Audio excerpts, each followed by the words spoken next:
Welcome to day 4 of the Rock Your Closet Challenge, and today we're talking about containers. So how do you choose the right kind of container? What container is going to be best for you and your needs? That's what we're covering today. When we're talking about containers for our closet, the first thing you want to consider is what space you have available to work with. For example, I have my shelves up here. This is really the only place that I can put containers, are on the 2 shelves that I have in my closet. So I'm limited to the amount of space, height-wise and width-wise, I have for those shelves. When you are measuring for shelves, if you have these annoying bars like I have that support the shelves, then make sure to include the width between those bars when you're measuring to see how many containers you can fit into the space. Because those bars, you usually can't put a lot of the containers in front of the bars because the bars will get in the way. So consider anything that is permanent that would block your containers from fitting. So when you are looking at containers, a lot of times it's nice to be able to find both containers for clothing and containers for items or miscellaneous types of things like socks or accessories. I like to use these, they're kind of a dollar store magazine holder type of container that you can find. It's just a very tall and narrow container. These are full of hair accessories right now, and they're the ones that I don't use very often, but they would be for special events. And the nice thing is, if you have some of these narrow types of containers, when you do have a space that can't fit a full clothing bin, it can often fit some of these narrow containers before you hit that bar. So I could probably get 2 of these in and 1 set of my clothing containers if I needed to. Another type of container that you might find the need for would be super shallow containers. So this one is full of some extra socks that I really like. I change out my socks every once in a while because I love fun socks, but it's narrow enough, it's shallow enough that it can fit right under that bar. So that's another way to find a way to use that space that the bar might normally be taking up. Now it's up to you whether you use a container with a lid or without. Most of the time I use a lid. There are a couple occasions where I use without. I would use without if it was something I wanted to be able to reach into and grab things easily often.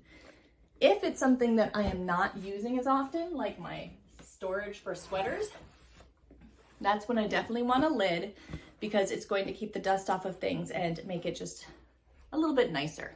Also, it will help if I'm stacking things on top of it. So if you will be stacking additional containers on top, make sure you have a lid.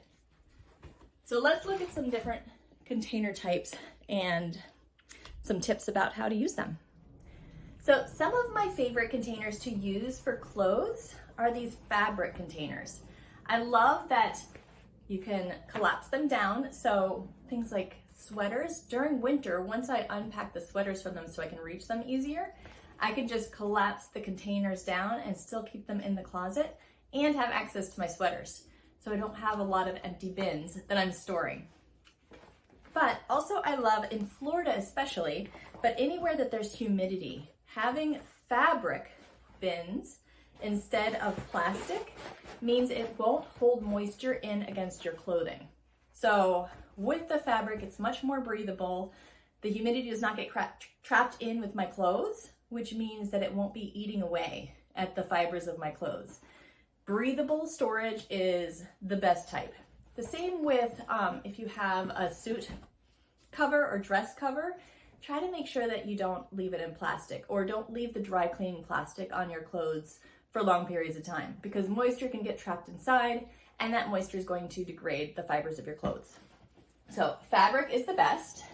As far as containers go, I love when they have a window on the front so I can easily see what's inside. And that way I know which sweaters are inside for my winter clothes.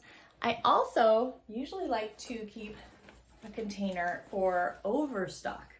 So there are always times where I find one type of thing that I absolutely love, so I want to get multiples of it. But it's a waste of space to have all those multiples hanging in the closet. Or for these slippers, I love these slippers, so I bought extras, but having both of them out would take up so much space. So having an overstock area, so when the original pair wears out, I can come into this overstock bin and I can pull out those slippers and they aren't going to take up too much space in between. Pardon me too, the puppy is here to help. Another thing that I use these containers for, aside from overstock of things that I like to have multiples of, sometimes there are specialty clothes, such as an outfit that I would only wear to a funeral, or I used to wear scrub tops a lot when I would organize one-on-one in people's homes. And I don't do that anymore, but there are still occasions where having the scrub tops is really helpful, or even having the notes that I was using when I was organizing. So those are the type of things I would keep the notebook right with the scrubs top, because if I used it, then I would probably use the notebook at the same time, so the notebook's gonna find me when I need it. But this way, this is not going to take up space in my closet. This is kind of a specialty item. It can go at the very top shelf. Most likely I won't use it more than once a year, but I do have it for when I need it, and it's not going to block my space. So as far as containers, there you go. Make sure to measure first, figure out what size you need, decide if you need a lid or not. Most of the times, if you're not sure, just grab the lid. It's really helpful. Use fabric instead of plastic when possible, unless you are storing things. You would want plastic if you are storing things in a very damp environment or where there would be a lot of pests. So in your closet, it's probably going to be fine. If you're storing it in the garage or the attic or somewhere like that, go for the plastic and not the fabric, because that's going to protect from the elements. But there you go. So hopefully that helps. Keep it up. Check out your containers. Make sure that they're all still in good shape. If there are any that need to be replaced, now's a great time to replace them and keep rocking your closet. We'll see you tomorrow.